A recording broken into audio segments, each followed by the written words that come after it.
Hindi lang po Bohol, kundi pati lalawigan ng Cebu ay tinamaan ng magnitude 7.2 na lindol. Isang taon na ang nakalilipas ngayong araw na ito mismo.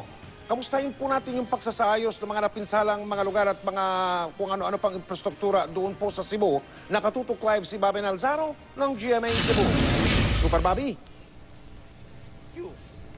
Yes, Mike. Mayong gabi, Mike. Dito tayo nakatayo ngayon sa harap ng Basilica Minori de Santo Niño sa lungsod ng Cebu. Isa sa mga pinakalumang simbahan sa buong bansa.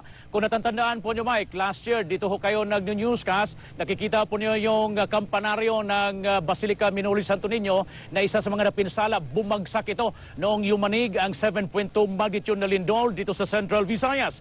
Kasama po dito sa napinsala ang aming Palace of Justice sa Cebu City Pasil Fish Market, Mandawi City Pasil Market at ang Cebu City Medical Center na tuluyan ng dinimolish ngayon ng city government. Balikan po natin ang mga pangyayari noong isang taon nang nakalipas. Narito ang aking report.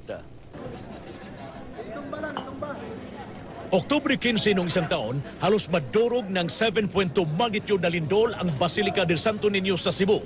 Isa sa pinakamatandang simbahan sa bansa. Gumuho ang kampanaryo ng Basilica habang may mga taong nasa labas ng simbahan.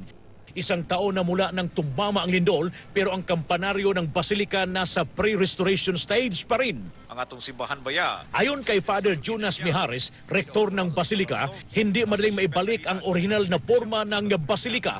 Mabusisi raw kasi ang proseso dahil gawa ito ng coral stones. Sa ngayon, hindi pa rin pinapasok ang mga deboto sa mismong simbahan.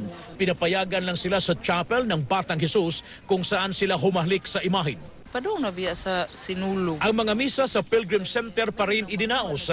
Ang mga debotong tulad ni na Aida Cabillon humihiling na matapos ito bago magsinulog at bago dumating ang Santo Papa. Pero di lang ang Basilica ang nasira sa lindol noon. Nag-collapse din ang bahagi ng Mandawi Public Market na nag-iwan ng 2 patay at 17 sugatan.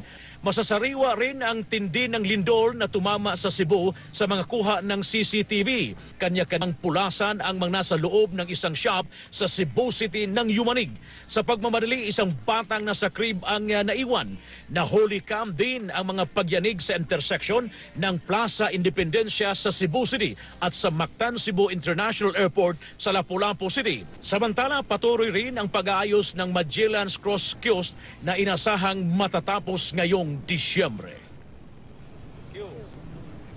Mike, katatapos lang 6 to 7 Mass dito sa Basilica Pilgrim Center, ang ating mga deboto ng Senyor Santo Niño ay nagsindi ng kandila para po sa paggunita ng sakuna na nangyari isang taon nang nakalipas. At nakikita po natin, siguro makita po natin live ngayon ang kampanaryo ng Basilica Minori de Santo Niño na as of this time, Mike, under restoration pa dahil mabusisi ang paggawa nito ayon kay Father Jonas Mijares.